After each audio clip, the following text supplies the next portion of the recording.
بسم اللہ الرحمن الرحیم الالف والنون ان کانتا فی اسم فشرطہ العلمیۃ۔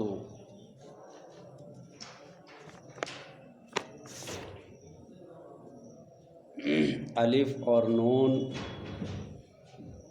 اگر یہ دونوں کے دونوں اسم محض میں ہو، اسم محض میں پائے جائیں تو اس کی شرط علم ہونا ہے، جیسے عمران۔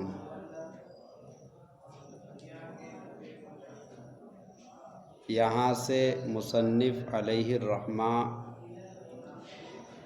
اسباب اتساع میں سے 8واں سبب الف و نون زائدتان کو بیان کر رہے ہیں۔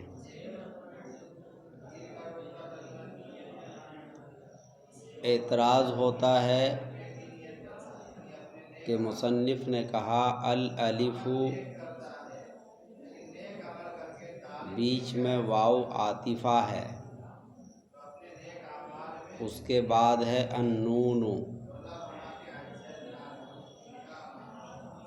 اس کا مطلب یہ ہے کہ یہ معطوف علیہ ہے، اور معطوف علیہ کے درمیان مغایرت ہوتی ہے۔ اس کا مطلب یہ ہوا کہ الف الگ سبب ہے اور نون الگ سبب ہے، کیونکہ دونوں ایک دوسرے کے مغایر ہیں، ایک دوسرے کی ضد ہیں۔ تو مغایرت کی وجہ سے معلوم ہوا کہ یہ دونوں کے دونوں الگ سبب ہیں۔ تو اس کا جواب یہ ہے کہ یہاں پر واو مع کے معنی میں ہے۔ واو اگرچہ حرف عطف ہے، لیکن یہاں اس کو مع کے معنی میں لیا گیا ہے۔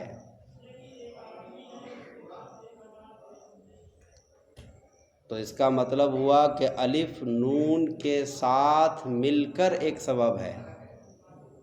ایسا نہیں ہے کہ الف الگ سبب ہو اور نون الگ سبب ہو، پھر اس صورت میں 10 اسباب ہو جائیں گے۔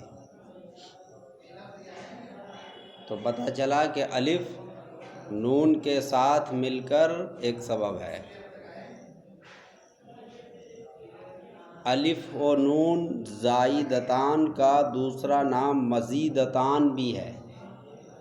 زائدتان اور مزیدتان اس لیے کہتے ہیں کیونکہ الف و نون یہ دونوں کے دونوں حروف زیادت میں سے ہے، جس کا مجموعہ ہے الیوم تنساہ۔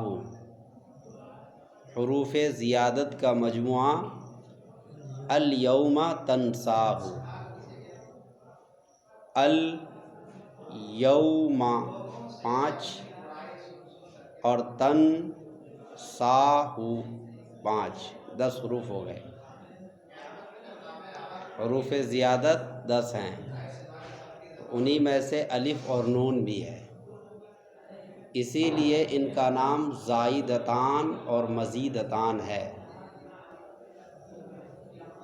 بعض لوگوں نے ان کا نام رکھا ہے مضارعتان، اور یہ مضارعتان معنی میں ہے مشابہتان کے۔ مضارعتان معنی مشابہتان۔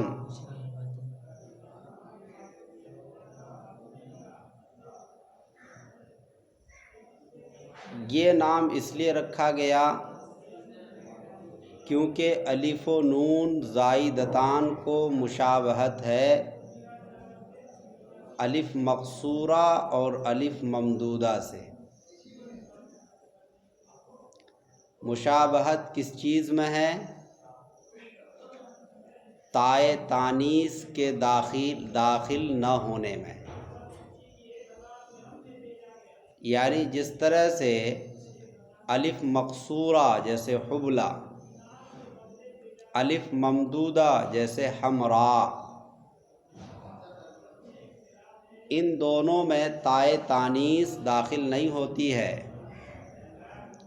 ایسے ہی الف و نون زائدتان میں بھی تائے تانیث داخل نہیں ہوتی۔ تو تائے تانیث کے داخل نہ ہونے میں ان دونوں کو مشابہت ہو گئی کس سے؟ الف مقصورہ اور الف ممدودہ سے۔ جب مشابہت ہو گئی تو مشابہت ہی کو کہتے ہیں مضارعت، اسی لیے ان کا نام ہو گیا مضارعتان۔ سمجھ میں آ گئی بات؟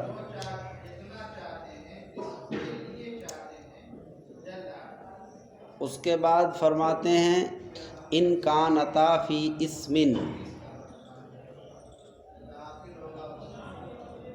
یہ الف و نون زائدتان کبھی اسم محض میں ہوتا ہے۔ اسم محض کا مطلب اسم جامد میں، اسم صفت میں نہیں۔ صیغہ صفت تو ہوتا ہے، اسم فاعل ہے، اسم مفعول ہے، صفت مشبہ وغیرہ، ان میں نہیں، بلکہ اسم محض میں، اسم جامد میں، جیسے عثمان ہے، جیسے عمران ہے، یہ کیا ہے؟ اسم محض، ان کے اندر صفتی معنی نہیں ہے۔ تو یہ الف و نون زائدتان اگر اسم محض میں ہو، اس کی مثال جیسے عثمان، عمران، تو اس صورت میں اس کے لیے شرط ہے کہ وہ علم ہو، تبھی غیر منصرف ہوگا۔ لہذا عثمان غیر منصرف ہے کیونکہ یہ علم ہے، اس کی شرط پائی گئی، اور الف و نون زائدتان بھی ہے، اس میں الف اور نون دونوں زائد ہے۔ عثمان اصل میں اسمن ہے، عمران اصل میں عمرن ہے۔ عامر سے، عمارہ یعمرو سے نکلا ہے، آبادی کے معنی میں۔ تو اگر الف و نون زائد نہ ہو تو پھر غیر منصرف نہیں ہوگا، چاہے علم ہی کیوں نہ ہو۔ جیسے اس کی مثال ہے حسان، علم ہے، الف و نون بھی ہے مگر زائد نہیں ہے، اس لیے کہ حسان کا مادہ ہے حسن، تو نون زائد نہیں ہوا، صرف الف زائد ہوا، حالانکہ ہونا چاہیے دونوں زائد۔ اس کا مادہ ہو گیا ہا سین نون، تو نون زائد نہیں ہوا، اس لیے اس کو غیر منصرف نہیں پڑھ سکتے۔ سمجھ میں آئی بات؟ تو اس میں محض کے لیے شرط کیا ہے؟ علمیت۔ سوال یہ ہے کہ علمیت کی شرط آپ نے کیوں لگائی؟ جواب، علمیت کی شرط اس لیے لگائی تاکہ اس کے اندر تغیر نہ ہو۔ اعلام کے بارے میں بتایا کہ اعلام بقدر امکان تغیرات سے محفوظ ہوتے ہیں، جب یہ علم ہوگا تو اس میں تغیر نہیں ہوگا، اور اس میں تائے تانیث بھی نہیں آئے گی، تائے تانیث بھی نہیں آئے، کیونکہ علمیت کے اندر تغیر نہیں ہوتا ہے۔ جب تائے تانیث نہیں آئے گی تو اس کی مشابہت الف مقصورہ اور الف ممدودہ سے برقرار رہے گی، مشابہت نہیں ٹوٹے گی۔ کس چیز میں مشابہت ہے؟ ارے ان سے تو ہے، لیکن کس چیز میں ہے؟ تاکہ داخل نہ ہونے میں۔ مشابہت کس چیز میں ہے؟ تاکہ داخل نہ ہونے میں۔ تو یہ مشابہت برقرار رہے گی۔ جب یہ علم ہوگا تو اس میں تا نہیں آئے گی اور اس میں بھی تا نہیں آتی ہے، تو مشابہت برقرار رہے گی۔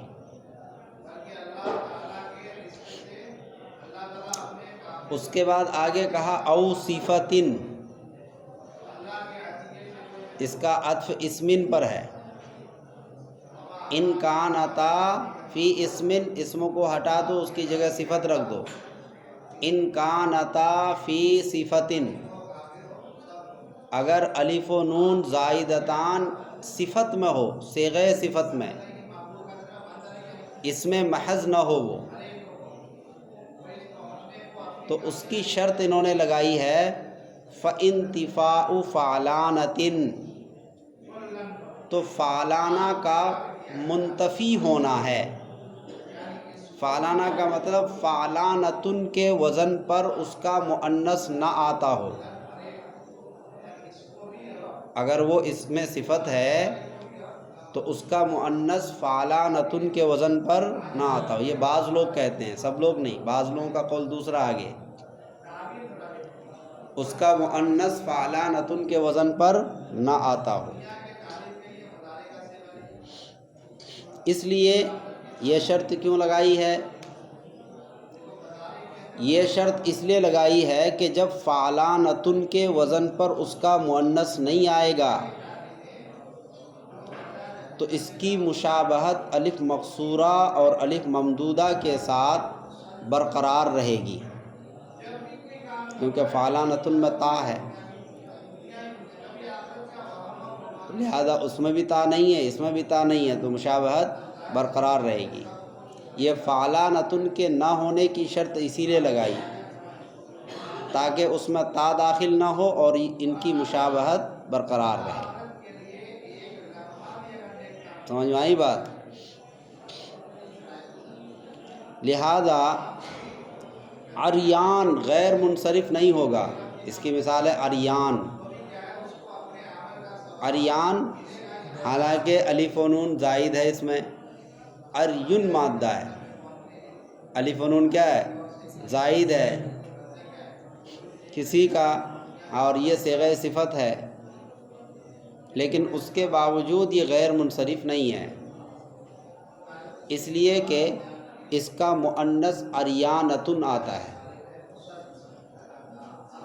تو جو شرط انہوں نے لگائی شرط نہیں پائی گئی کہ فعلانتن کے وزن پر اس کا مؤنث نہ آتا ہو اور اس کا مؤنث فعلانتن کے وزن پر آتا ہے، اسی لیے یہ غیر منصرف نہیں ہوگا۔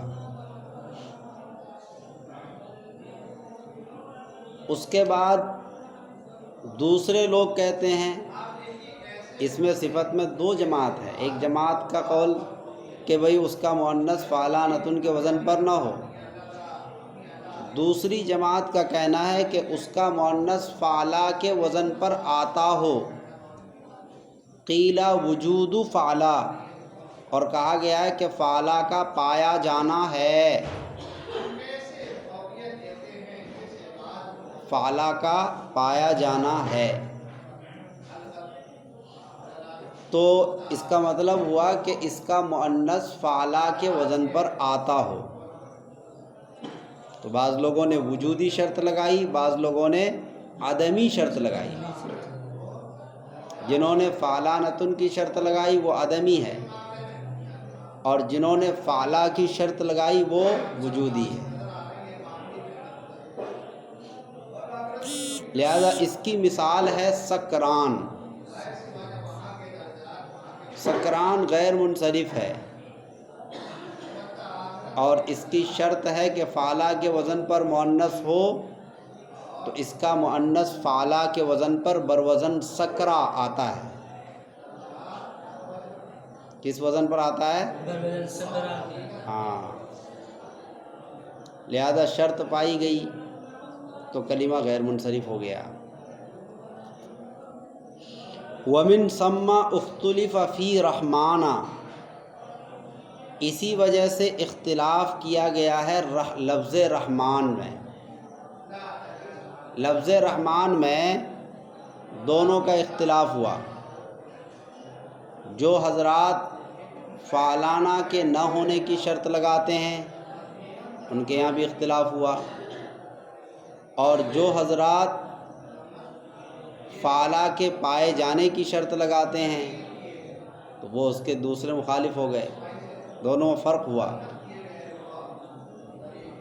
رحمان میں اختلاف اس طور پر ہوا کہ رحمان کا مؤنث نہ تو فعلانۃ کے وزن پر ہے اور نہ ہی اس کا مؤنث فعلا کے وزن پر ہے، دونوں میں سے کوئی نہیں ہے۔ سمجھ میں آئی بات؟ جب دونوں میں سے کوئی نہیں ہے تو کس کے یہاں منصرف ہوگا، کس کے یہاں غیر منصرف؟ جن حضرات نے کہا ہے کہ اس کا مؤنث فعلانۃ کے وزن پر نہ ہو، انتفاع فعلانہ کی شرط لگائی، ان کے یہاں رحمان غیر منصرف ہوگا، کیونکہ رحمان کا مؤنث فعلانۃ کے وزن پر نہیں ہے، تو شرط پائی گئی۔ اور جو حضرات کہتے ہیں کہ اس کا مؤنث فعلا کے وزن پر ہو تو رحمان فعلا کے وزن پر اس کا مؤنث نہیں ہے، تو شرط نہیں پائی گئی۔ جب شرط نہیں پائی گئی تو ان کے یہاں یہ منصرف ہوا۔ ان کے یہاں شرط پائی گئی کیونکہ ان کے یہاں نہ ہونے کی شرط ہے اور یہ نہیں ہے، فعلانۃ کے وزن پر اس کا مؤنث نہیں ہے، اور شرط بھی یہی ہے کہ نہ ہو، تو شرط پائی گئی، لہذا رحمان کیا ہو گیا؟ غیر منصرف۔ اور ان لوگوں نے شرط لگائی دوسری جماعت نے کہ فعلا کے وزن پر مؤنث ہو، اس کا مؤنث تو فعلا کے وزن پر بھی نہیں ہے، تو شرط نہیں پائی گئی، اس لیے کلمہ کیا ہو گیا؟ منصرف۔ یہی اختلاف ہے رحمان میں۔ دون سکرانہ، سکران میں کوئی اختلاف نہیں، سکران مثال ہے اسی کی وجود فعلا کی، کہ سکران کا مؤنث سکرا آتا ہے بروزن فعلا،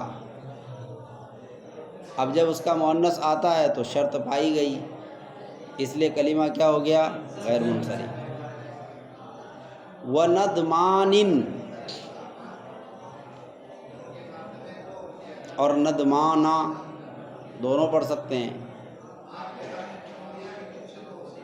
ندمان بھی منصرف اور غیر منصرف دونوں ہے،